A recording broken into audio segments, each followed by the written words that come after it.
ॐ सहना भवतु सहनौ भुनक्तु सह वीर्यं करवावहै तेजस्विनावधीतमस्तु मा विद्विषावहै ॐ शान्तिः शान्तिः शान्तिः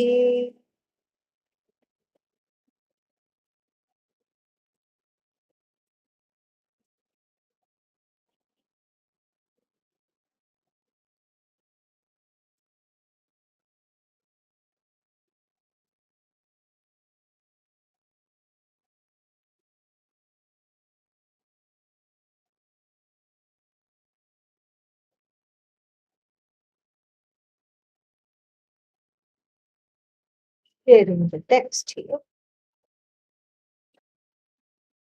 ॐ श्रीहरिं परमानन्दम् उपदेष्टारमीश्वरम् व्यापकं सर्वलोकानां कारणं तं नमाम्यहम् अपरोक्षानुभूतिर्वै रोच्यते मोक्षसिद्धये सद्भिरेव प्रयत्नेन वीक्षणीया मुहुर्मुहुः स्ववर्णाश्रमधर्मेण तपसा हरितोषणात् साधनं प्रभवेत् पुंसां वैराग्यादिचतुष्टयम् ब्रह्माधिस्थावरान्तेषु वैराग्यं विषयेष्वनु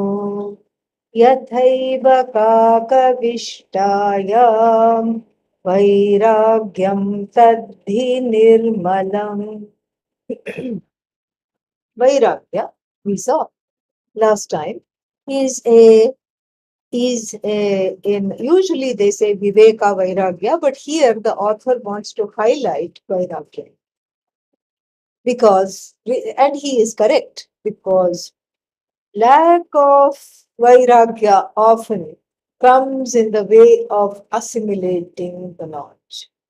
Viveka means the discrimination, we'll see in the next verse, that is there. Vairagya means the ability to drop all the things that do not serve the person. That is Vairagya. And so this is this is what has to be corrected. And the correcting of this is the priorities and the ability to prioritize this knowledge. That is what is Vairagya.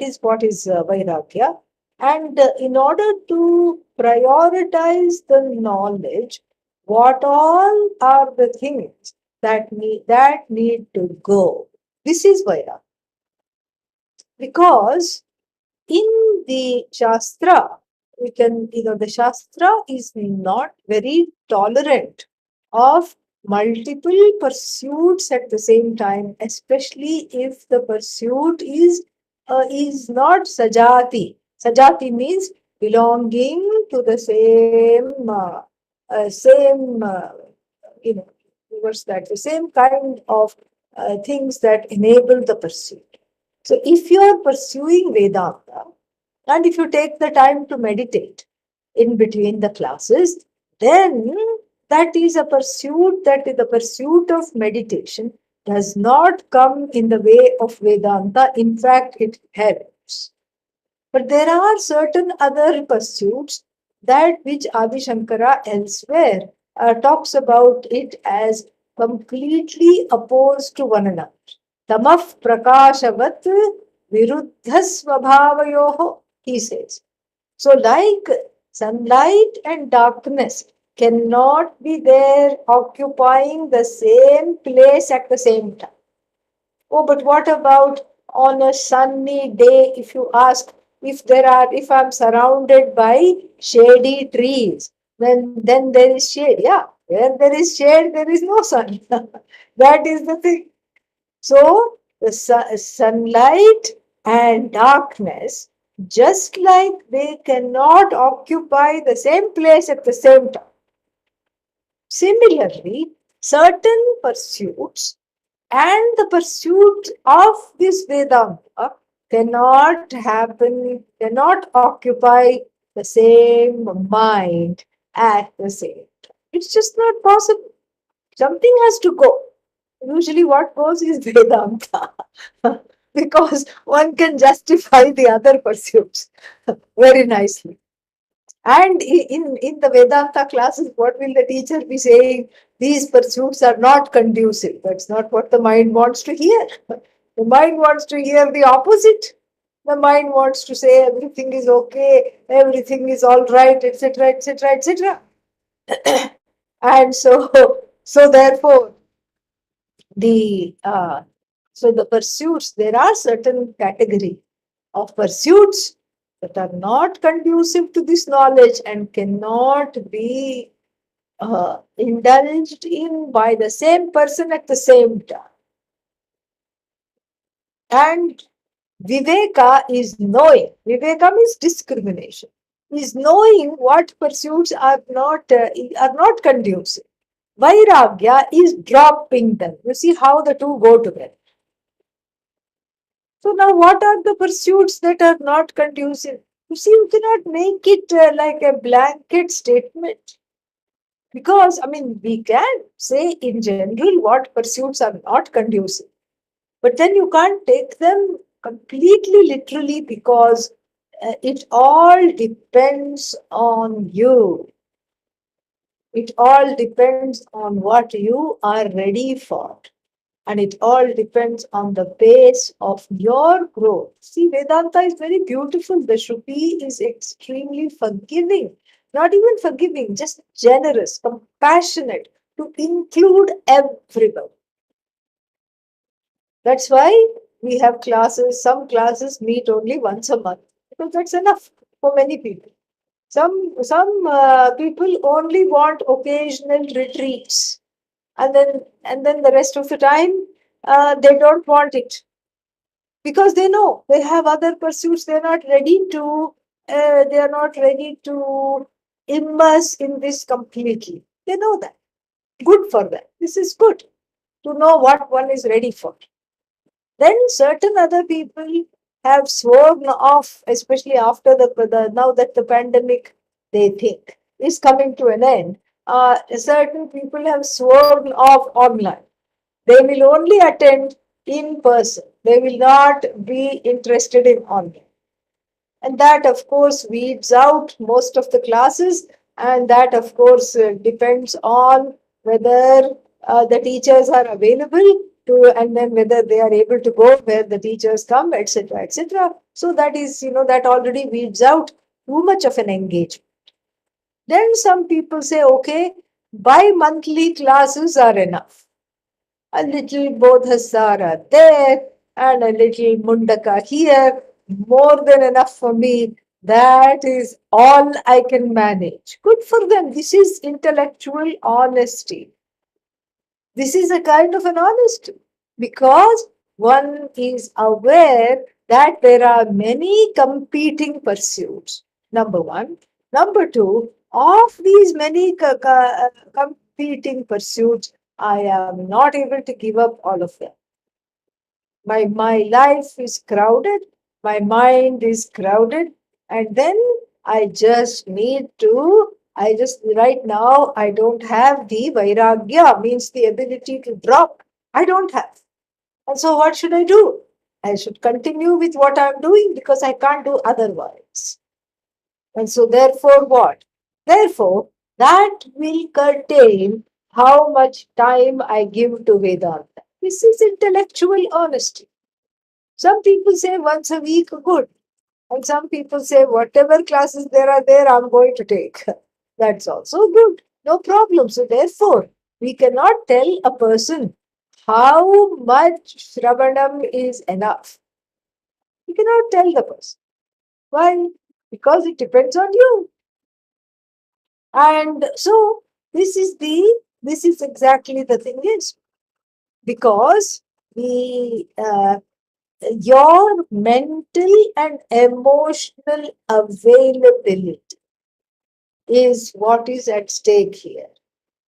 And honestly meeting that and getting to know yourself from the standpoint of your mental and emotional and physical availability for Vedanta is Viveka.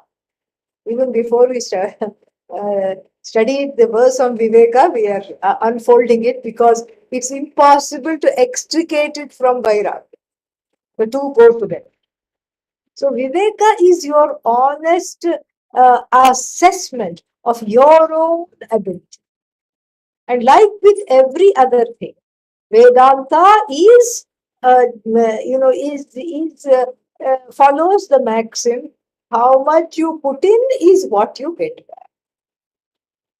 And if you're putting in a lot and not getting back what you think you should be getting back, there is a problem. That means your heart is not there. That means you're stuck in two different spheres. That means you want to study Vedanta, but then you also want so many other things that are incompatible with the pursuit of Vedanta, with the philosophy of Vedanta. And then what? Something has to go. And I said, usually what goes is Vedanta. That is normal. That is natural. Because all other pursuits have an object in front of them. They are objectifiable. Vedanta cannot be objectifiable. It is you. So between the pursuit of the objects and the pursuit of the subjects, the pursuit of the objects can generally, by a person with low viveka quotient, can be justified, easily justified. Like what? Vedanta can wait. I'm still young. I have a long time to live. That's what the person thinks. Okay, I will. Everybody in my family has lived up to 95, and then what? So I'm only 65. The person says, and so I have 30 more years to pursue Vedanta. This kind of justification comes. Why? Because there is a very little vairagya. That is the thing. Vairagya can only come when Viveka is sthiri bhuta, means when it is completely, what is that, mastered. When Viveka is mastered, Vairagya comes naturally, or if Vairagya starts to come, immediately catch a hold of Viveka and cultivate the Viveka. Both ways it goes. Okay. So then, the fifth verse is about Viveka. Nityamatmaswarupam hi drishyam tadviparitagam evam yo nishchaya samyak viveko vastuna savai. So, Nityam Atmaswarupam He. He indeed. Okay. So, Nityam Atmaswarupam He. The conviction. Nishchayaha here, conviction. Yaha Nishchayaha. That conviction. What kind of conviction? Evam. In this manner. What manner? Nityam Atmaswarupam He. He indeed Nityam Atmaswarupam. My Swarupa, my nature is what? Unchanging. Nitya. Unchanging. My nature is unchanging. My nature is not subject to growing old. The I that we are talking about, it is free of death, it is free of old age, it is free of disease, it is free of sorrow, it is free of strife, conflict, it is free of going back and forth. One day Vedanta, another day no Vedanta, that kind of a sankalpa, vikalpa is not there. This is myself. And what is this I? That which cannot be objectified, which is not an object. That's what I was telling you in the beginning. Then that is one part of the Nishchaya. Nishchaya means the ascertainment, the certain knowledge, Nishchaya. The ascertainment that I am unchanging and everything else is changing. But it doesn't say everything else is changing. Yes, it does. Look at the next phrase. Drishyam. Drishyam means that which is an object of sight, and by upalakshana, an object of all the sense organs, an object of inference, an object of comparison, and an object that can be objectified with the means of knowledge available to. So all that can be objectified with the drishyam is called drishyam. Drishyam tat viparitagam, viparita gacchati, viparita gacchati iti viparitagah tam viparitagam. So tad means of that, of which, of the Atma. So the Atma Swarupa, the nature of the I has been ascertained, and that I is unchanging, and that unchanging infinite thing is not an object that I can deduce, that I can infer, that I can stumble upon, that I can see, that I can hear, etc. So everything, so that from this it follows that everything that I can see, hear, touch, pick up the smell of, taste, and all these, and infer is opposite of the Atma. Tat viparitagam, opposite. It is the opposite of the Atma. Evam yo nishchayah samyak nishchayah. This samyak has to go in prose. When we do it, it has to go over here. Samyak nishchayah. What kind of ascertainment? Unshaken ascertainment. It's not that today I know Atma is Nitya, everything else is Anitya. It's not that today I know this all the time. I have carefully ascertained after looking at everything and after getting into so many situations where I have wanted the permanent and have permanently been left with the impermanent. And so, sick of permanently confronting the impermanent, I decide to choose the permanent. This kind of a drida means that unchanging ascertainment, even though you may not know the Atma, but your pursuit of the Atma, your decision to pursue the Atma is unchanging. That unchanging ascertainment of the that which is to be pursued, namely the subject, not the object, that is called vastunaha savai. Savai means that indeed is vastunaha vivekaha, the ascertainment of things. Vastuna. The correct ascertainment of things is called viveka. From the root verb which, not WHICH, okay, not that which, which to discriminate. Which plus which, and then there is a masculine noun. It has a masculine pratyaya, and then a suffix, and then that is what is taken care of, and that makes it a masculine noun. Masculine noun, viveka, discrimination. And of course, the word discrimination doesn't tell us much. Discrimination between what, and then nitya and anitya. Nitya means that which is permanent.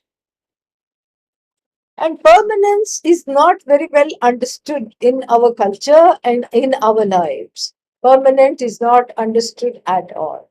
What is permanent means? That which lasts for a long time. That is the masses' understanding of permanence. Everybody understands permanence in their own way. So permanence means that which lasts as long as I'm here on the earth. That's enough for me.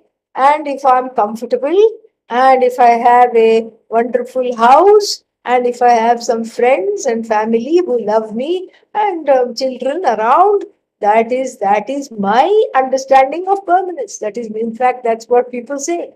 Many people's understanding of permanence: money should be there, and then people should be there, house should be there, and then vacations should be there, whatever I want should be there. At at my when I snap the fingers, it should come. This is my understanding of permanence. All right. If this is your understanding of permanence, then why are you still searching? Why are you unhappy? Let's say you have all this. Why are you unhappy? Why are you searching?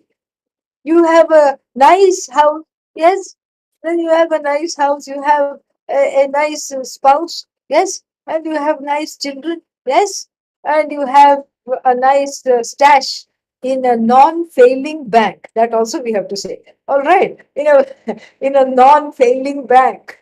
That a bank that failed. Nobody had even heard of it, except if you are in California, I suppose, and if you are a techie and into startups and all these things. Nobody had even heard of it. So here, one is having an account or accounts. Multiple is better. Accounts. Why not? We are imagining here. So it doesn't cost money to imagine. We should imagine big. So visualize big. So there is bank accounts, and then food is there on the table. Vacations are there whenever you want. Whenever you want, you can go to the mall and ball. And then, okay, why are you unhappy? Why do you want more? Why do you keep coming to Vedanta classes? If this should be enough, it should be enough. But it is not, thereby questioning your very definition of permanence. So one wants more. You want more. This is not enough. If there was a little more, I would be happy. If there was even a little more, then I would be happy. If there was some more, some more, some more, then I would be happy. Then let's say, okay, you get some more. I'm not happy. It's like this. What is that? Uh, like that story of the king who wanted, he was so mad after gold and money that he wanted everything he touched to turn into gold. Was he happy then? No. Gold palace, gold, gold bathroom, gold sink, gold toilet, gold everything. Golden, golden, golden. The young princess comes and hugs him. She also turns into a gold statue, whom he loves very much, unfortunately. And that's when he understands, okay, this is not what I really want. This is Viveka. Viveka sometimes comes at a cost.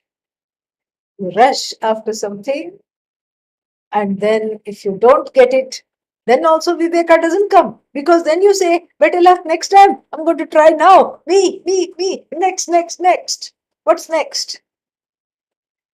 Viveka comes generally after you, and that too, this kind of a Viveka, Nishchaya Viveka, this Nishchaya, Samyak Viveka, Vastunaha Viveka, the ability to discern between the permanent that I am and that I want, and then the temporary comes after a loss. Sometimes one loss is not enough, unfortunately. The person has to undergo a series of losses. Then Viveka comes. One is reminded of the tests of King Harishchandra. Harishchandra was a king, very rich king, and then he got caught up in and a very dharmic king, successful dharmic king, minding his own business, ruling over the kingdom. But then he got caught in a war of some gods Indra must have been there, and anyhow. So then these gods kept on putting him, these celestials kept on putting him through various tests. Loses the kingdom, has to go to the forest. There also loses one thing after another. He's robbed of whatever little possessions he had by the forest highway robber. We can't call it highway, forest robbers. And then reduced to nothing but whatever the clothes they had on. And still they comforted themselves, it's okay, it's okay, it's okay. It's not okay because the three of them, husband, wife, and the child, 7-year-old child dies. That also happens. And this fellow takes a job as a funeral groundskeeper. And then he is so dharmic, he does not leave dharma. Even then. And the wife says, we need to bury our child. And he says, okay, then we need a piece of cloth as the fees for the funeral ground. And she says, all I have is the piece of cloth that I'm wearing. He says, give that. Give your upper cloth, your angavastram, you give. And as she's about to take it off, then Mahavishnu comes, gives him darshan, restores the child back to life. This is a story, and restores the kingdom, etc., etc. So Viveka comes at great cost. Sometimes karma has to unleash itself. Because if everything is more or less going one's way, if there are too many choices, how will Viveka come? Yes, I love Vedanta. But then there are all these other competing things also that I love. And this verse gives a clue about the competing pursuits. It gives a very nice clue about the competing pursuits, the nature of the competing pursuits. Atma and Anat. Atma is I. Anatma is everything else that I can objectify. So, what do I have to choose? At. Why? Because Anatma, choosing anything that is other than I, takes me on a dead end. Detour, come back. Come back and go to another dead end street. Come back. Disappointed. Go to another dead end street. This is what one has been doing life after life after life. And how has that been going for you? Well, exactly. So, Viveka means this nishchaya, this ascertainment that there is nothing else that can give me what I want other than the pursuit of Atma. And then how the Atma should be pursued is also part of this Viveka. Atma pursuit is not like the pursuit of other objects. Other objects are away from you and you have to go get them. Atma is you yourself. Its nature has to be known through Shravana. That's what it is. Until what time to do Shravana? Until the knowledge takes place. That's what it is. So until the knowledge takes place, one is doing Shravana, and then that is the idea. This is Vivek. Switching the boat. One boat is going to crash on the rocks. The other boat is going to go around and reach its destination, which is yourself. And you are already chosen the wrong boat. And Viveka along with Shraddha means the trust is to switch boats in the middle of the river. That itself is a little scary. Let's say, that's why Lord Rama, Lord Krishna, etc., in the Bhagavad Gita and in the Ramacharita are described as Taraka. In fact, Hare Rama, Rama Rama, Hare Hare. Hare Krishna, Krishna Krishna, Hare Hare is known as Taraka mantra, the crossing mantra. Crossing what? This ocean of delusion, so-called ocean of delusion. crossing the ocean of delusion, one goes to the other side, which is clear. Samyak darshanam, the clear view and understanding of oneself as not a finite object and not something to be gained. It is a gain of something that is already gained, a so called gain through the uncovering of what is obfuscating the vision. This is the pursuit. So then that's why Lord Krishna is seen as the Kaivartakaha, ferryman, boatman. So you are in a boat that has a hole, okay, and the water is filling up, and it cannot be steered. And still you're convincing yourself, no, no, no.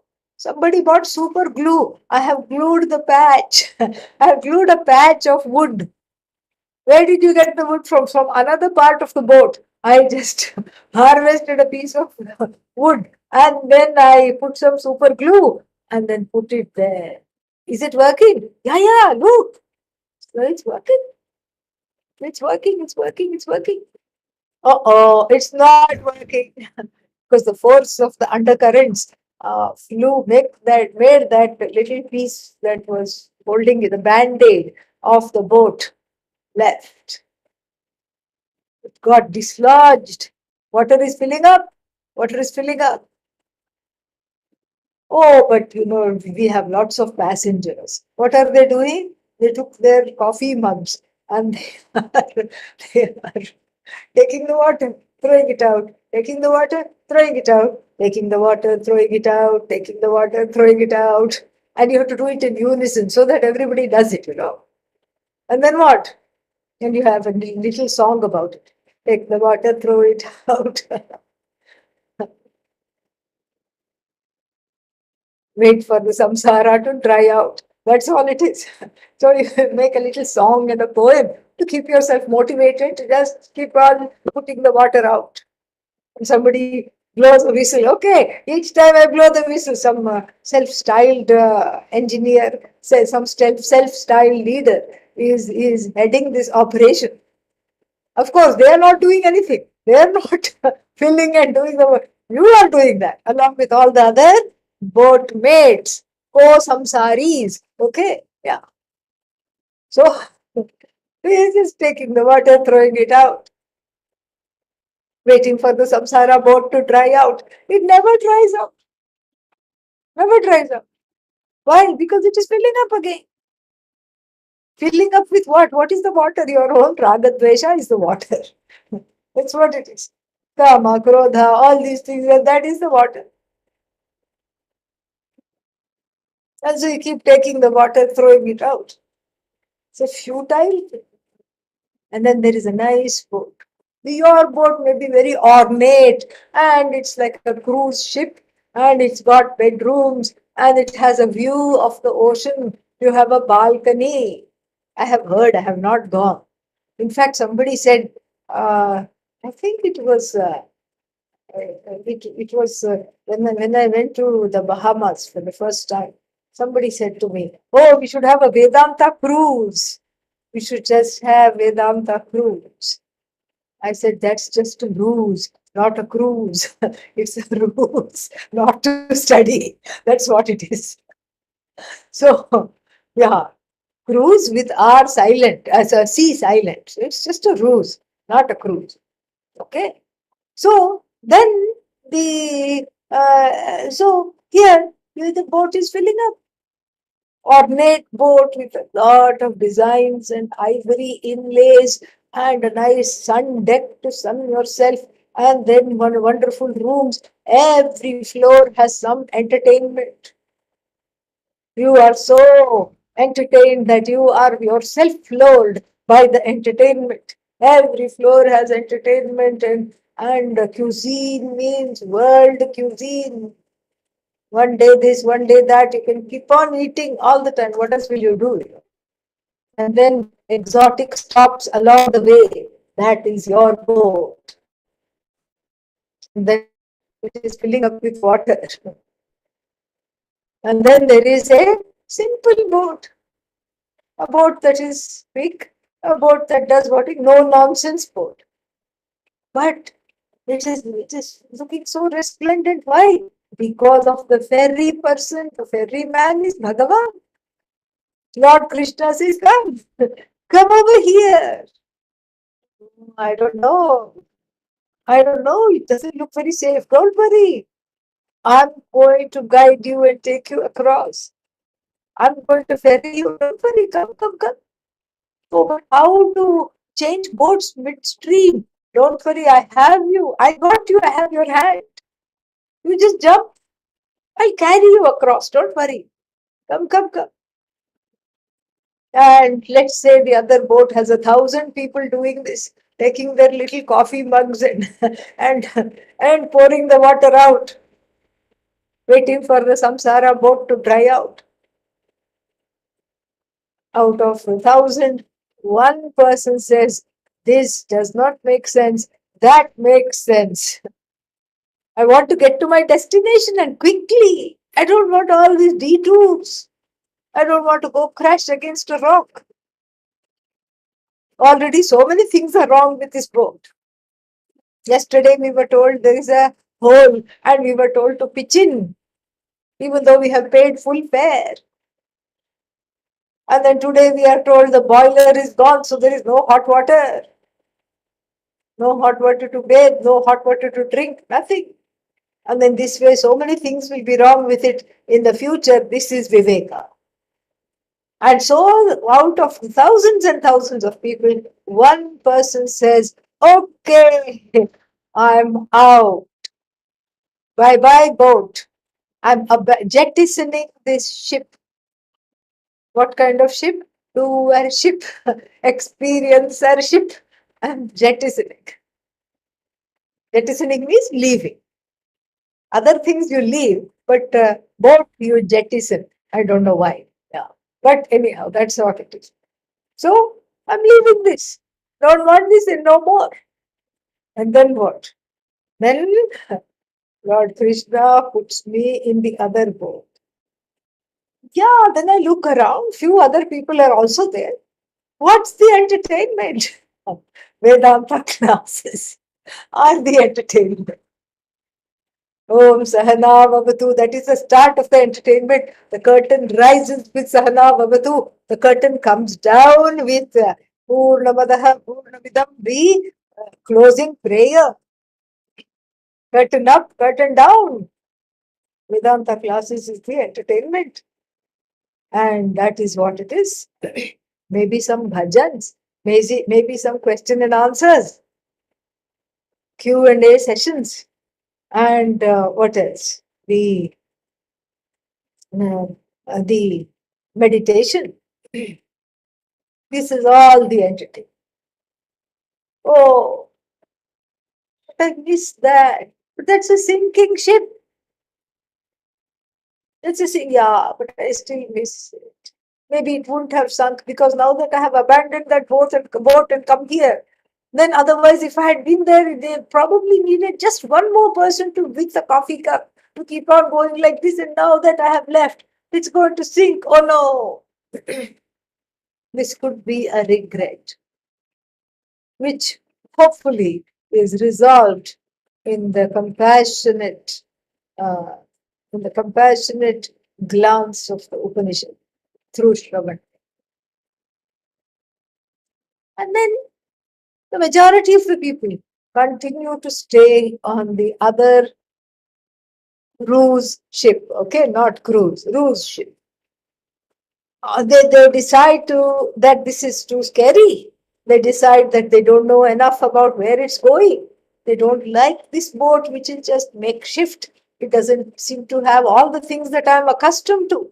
It doesn't have cha-cha-cha dancing. It doesn't have food. It has food, but it is just simple food. Khichdi. Who wants khichdi when I can, eat whatever is there in any part of the world? Anything is available to eat, including octopus. Good grief. So then, why should I come to this boat? Some people, for them, This Viveka is not there. Vairagya far from it. And so they decide to stay on the old ship. They are. They have nishtha. Nishtha means a commitment to that old ship. What if it sinks? Doesn't matter. One day I have to die. Let me die doing what I know best. Indulgence in the finite. That is all what I know best. This infinite, who knows? Who cares? Even if there is such a thing or not, I don't know. I'm going to stay on this ship. My commitment is to this ship alone. This is two kinds of people. Then there are, then there is one more kind of person. Actually, we can say there are two more kinds of people. The third kind of person says, this, let me just, I want to come onto this boat on a trial basis. I just want to come and sit and see if I have air conditioning and if I am comfortable and if I have all my creams and lotions and potions for every notion that I have about myself.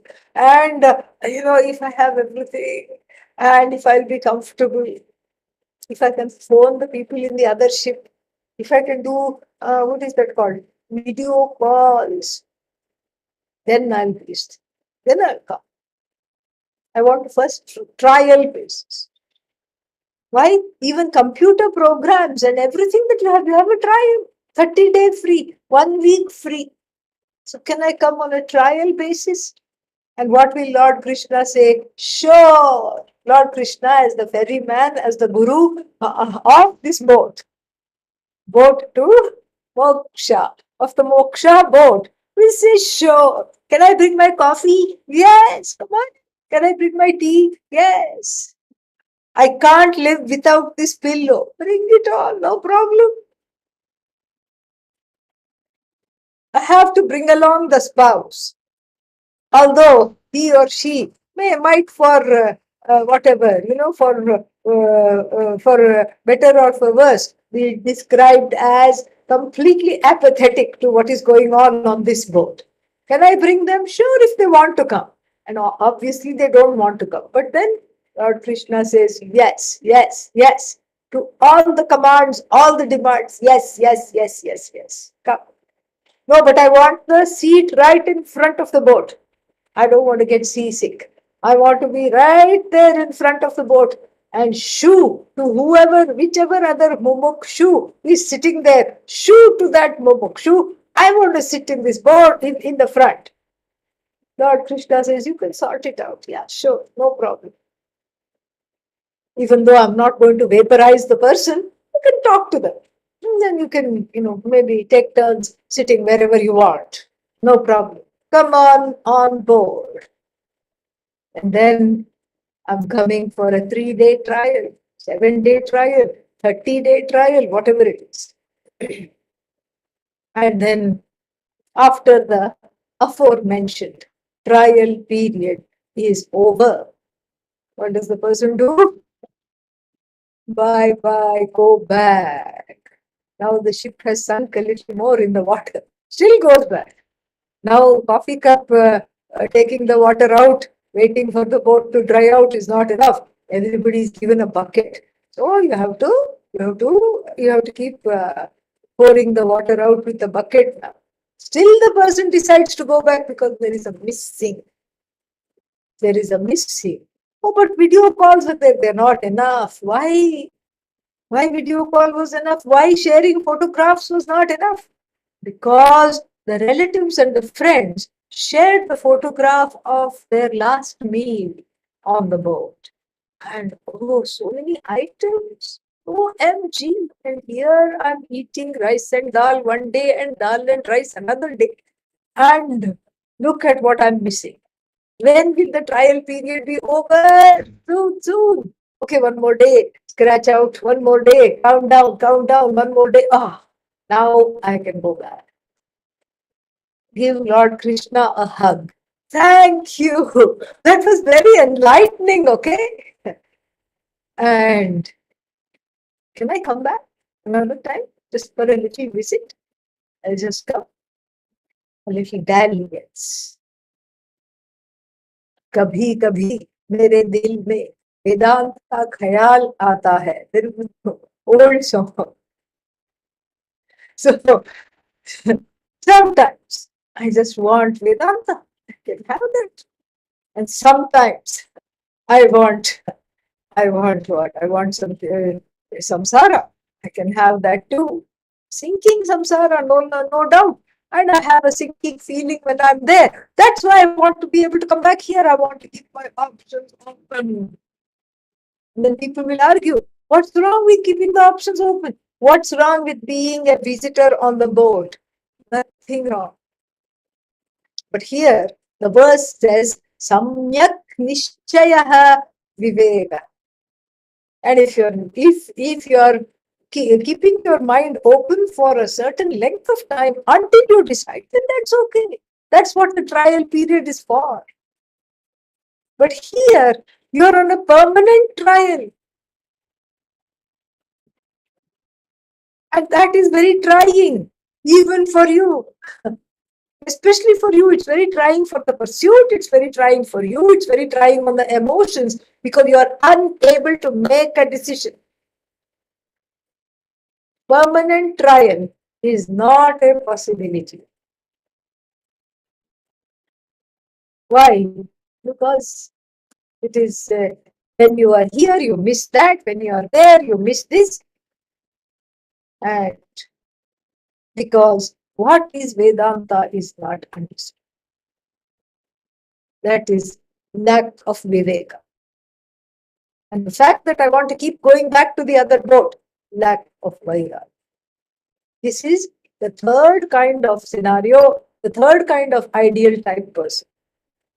Now, the last one is, I think, the most challenged of all of them. What does the last one do? Lord Krishna says, come, here, take my hand, put your hand in mine, just come. What does the person do? Puts one foot on that boat and one foot on this boat. And both the boats are going slowly diverging. And the person refuses to go either on this boat or on that boat. Listens to the classes, listens to the heavy metal music on this side, listens to the classes on this side. Half and half, half and half. It's as though a line is drawn right through the person.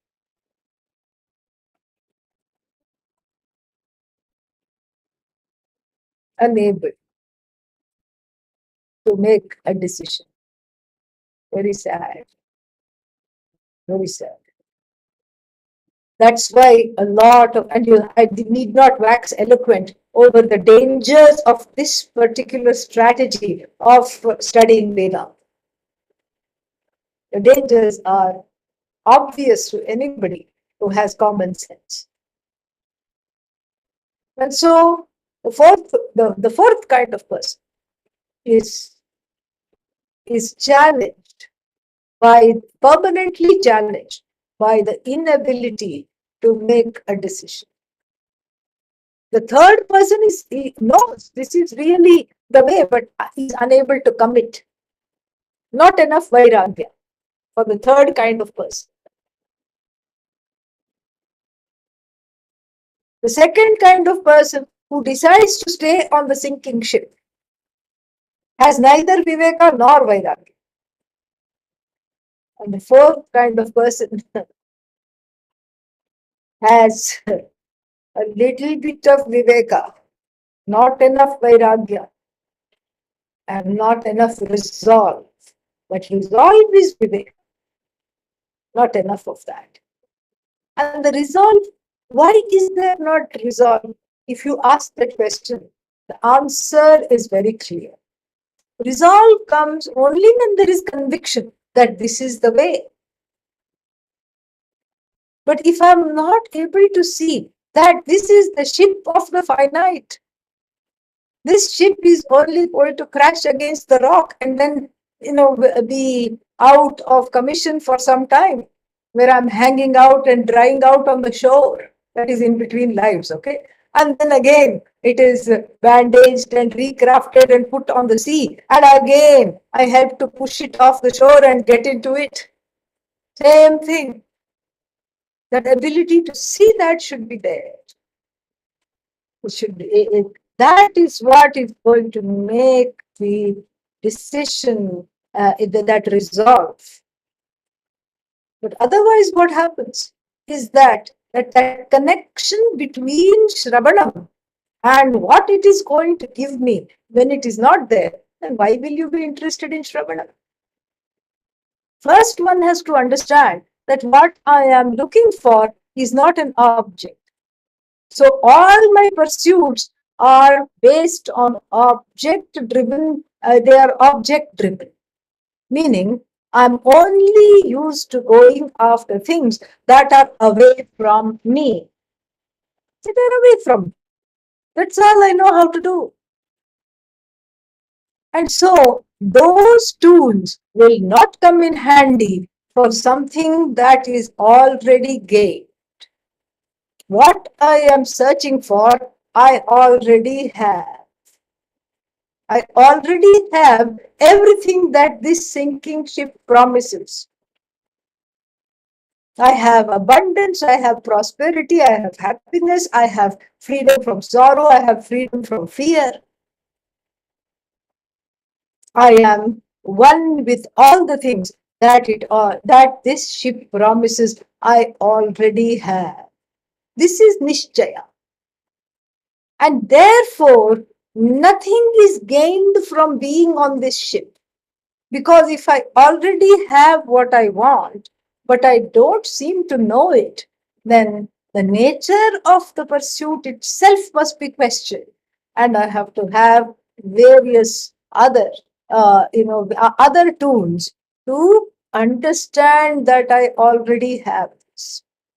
So the nature of the pursuit undergoes a complete revolution. Revolution. What kind of a revolution? A spiritual revolution, whereby I see clearly that I am just treading water in that first boat. It's not going anywhere. It's just going in circles and showing me the same things. Every beach is like the other beach, and every port is like another port. Everything has water, trees, and maybe mountains or a combination thereof. These things fail to delight me after a little while. They make me restless. They make me angry. They make me upset. Because I really know that I really want this, not anything else. This Nishchaya should be there. And if I really want this, my pursuit should take a different turn. If I have what I want, and if I don't know this, then the antidote is not some more running after something. The antidote to it is knowing. Viveka is knowing. Atma Ajnanam, self-ignorance, is the problem. And Shravanam is the solution. Listening to this is the solution. That is Viveka. That is discrimination. That is Nishchaya. And so therefore, I can abandon the other ship. In fact, everybody, I think, starts off as the third type of sojourner. What was the third type of sojourner? Can I please come in between and listen to this and be in the other boat, and then the rest of the time I'm in this boat? No problem. No problem.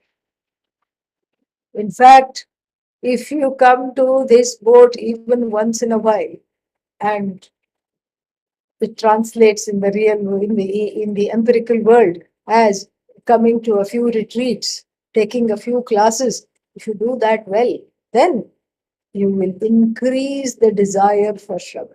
It will definitely increase. You can never say Shravanam doesn't work. How can it not work?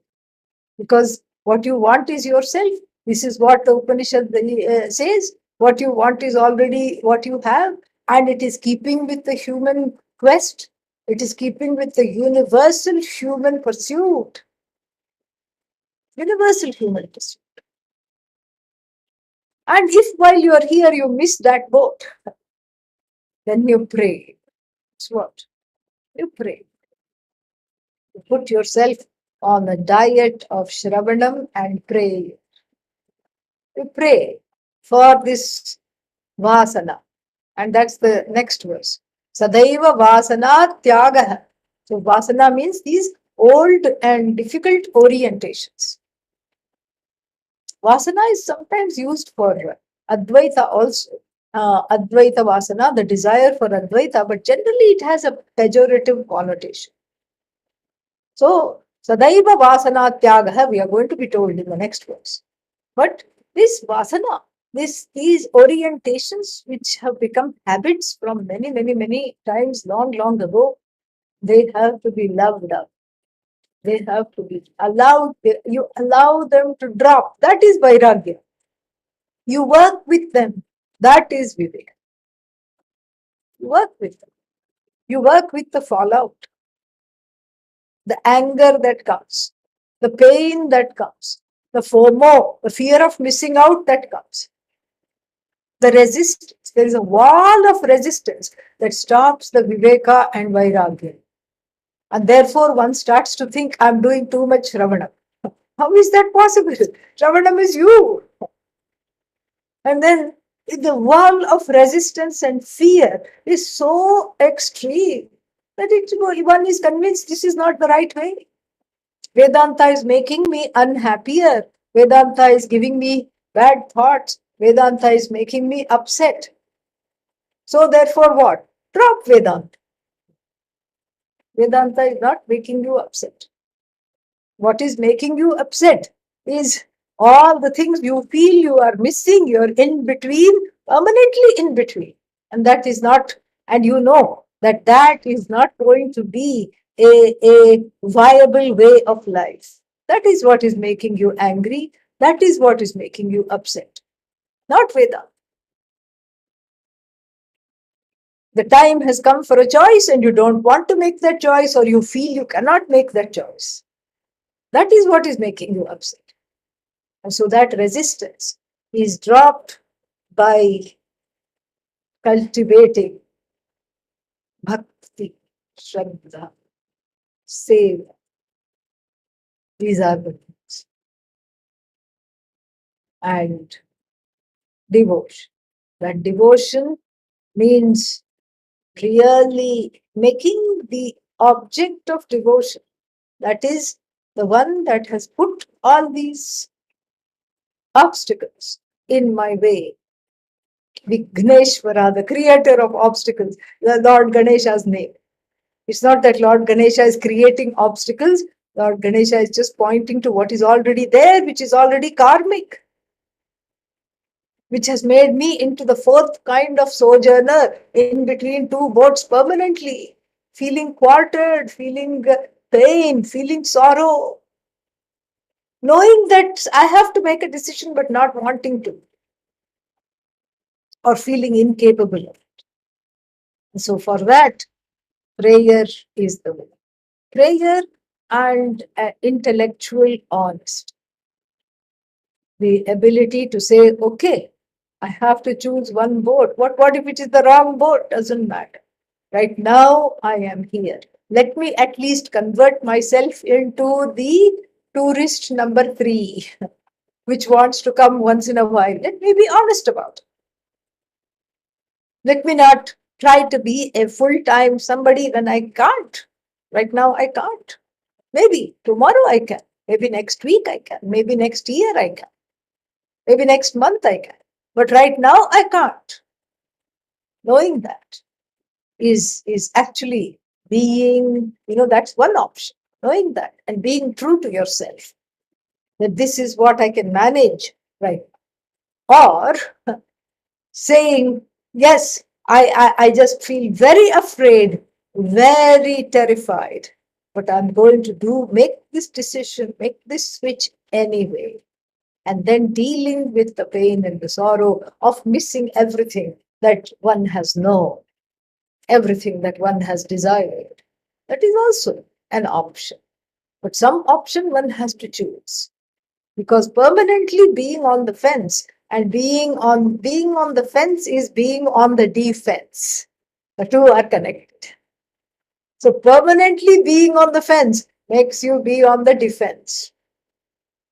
And so therefore, I have to choose.